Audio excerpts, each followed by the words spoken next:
When dealing with adults, being able to quickly assess whether they have mental capacity to take in and choose to take action on the advice you give them is also essential. So basically, whoever you are talking to, whether they can retain the information you give them and make sense of it during conversation with you. If they can make sense of that, they have mental capacity. But if they don't and they can't take in the information you give them and make sense of them, they do not have mental capacity.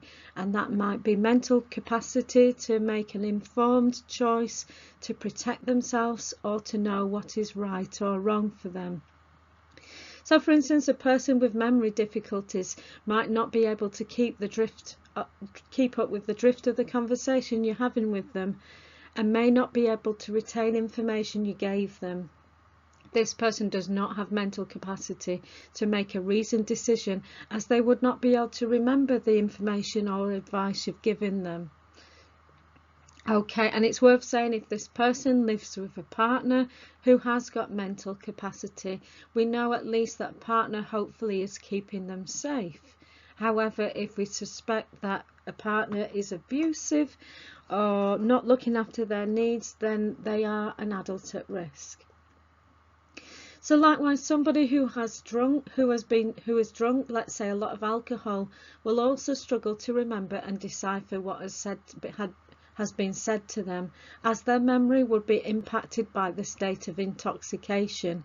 So they would not have mental capacity at that time when you spoke to them. So again, if you told them to you gave them some advice which was needed, perhaps you said to them, if they told you they wanted to run down the street naked, and they told you to do one and they said they're going to do it, they have not got mental capacity at that point to make a sensible and informed decision. Okay? So the Mental Capacity Act 2005 defines mental capacity as a person's ability to understand information and make decisions about life, or in the policy's words, having the sufficient understanding and memory to comprehend any situation you find yourselves within, and the ability to understand the nature, purpose and consequence of any act or transaction you make. What's important to note here is that a person always has mental capacity, and what's important to note here is that if a person has mental capacity, they can make unwise decisions.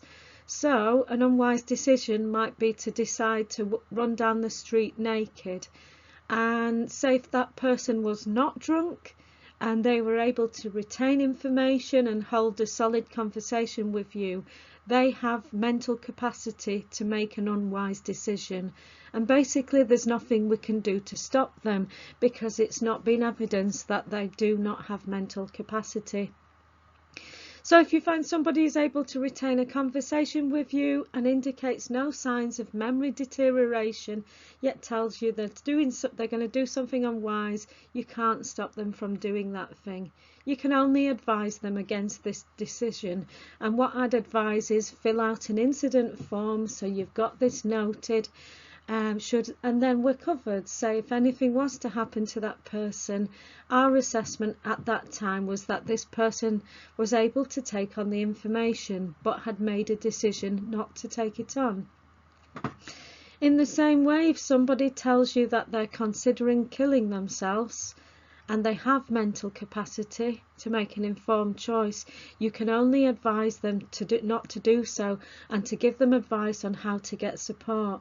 This is enough and would be deemed appropriate in a court of law should the worst ever happen, which it wouldn't do, but again, in the sort of work I used to do in social work, that was what we always used to go by. And when I used to do in my last job, used to have to advise a lot of people and deal with people excuse me, that did not lack mental capacity, yet were a danger to themselves. So the Mental Capacity Act is all about deciding when we can intervene and when we can't intervene with people. Excuse me. Excuse me, I've got a frog in my throat. Say another person was clearly intoxicated or experiencing an episode of psychosis or mania. They are definitely lacking mental capacity there, because their thoughts might be racing, or if they're intoxicated, their thoughts may be changed by the substance they're taking. All we can do at this point is record this information and then report a description of the person to the police. So if that person is headed out and told us they're running down the street naked, that's what we can do. But we cannot stop them by using any force, because again, we're not security guards. All we can do is make a note of it, and again, alert authorities if we've got a description, etc.